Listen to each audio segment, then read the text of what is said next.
And once it says ready, you hold the button down. I'll do it on Toby first. And you hold it to the area of their neck, and a chip number comes up, a very long number of about 15 digits.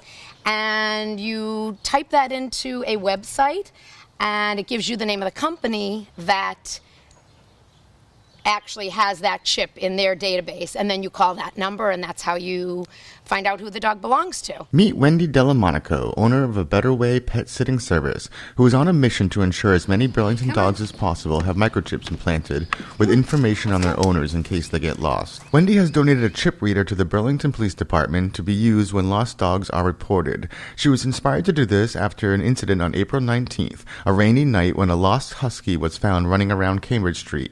The animal was brought to the police, but with the animal control officer not on duty and the list of registered dogs at dispatch a couple of years out of date, they had no way to find out where the dog belonged. What ensued from there kind of mushroomed into me saying, wow, why doesn't the town have a microchip scanner?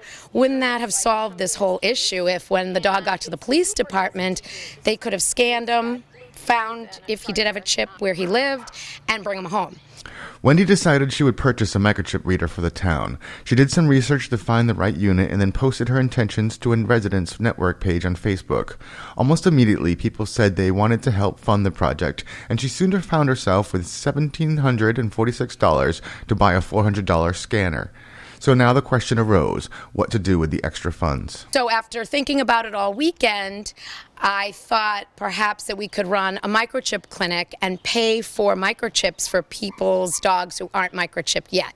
I reached out to a mobile vet group called they're called Better Vet, and they thought it was a great idea. They were willing to work with me. The microchips usually cost $60, and they were willing to do them for $30. The discount meant she had enough funds for 47 chips. After putting out the word, 25 people have signed up, leaving over 20 openings still available.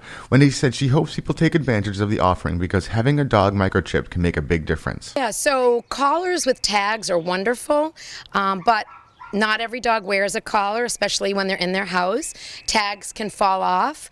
A microchip is inserted by a vet in between the shoulder blades usually.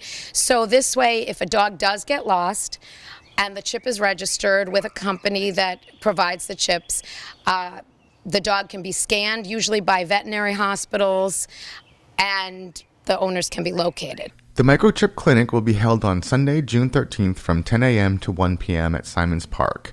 You can find a link to register in the description of this video. As for Wendy, she says she was inspired to pull all this together due to her love of dogs and her desire that none become lost strays. Once in a while, something just hits close to home for me. I felt terrible that husky was out in the rain and brought to the police station, and there was no way at that moment to find its owner.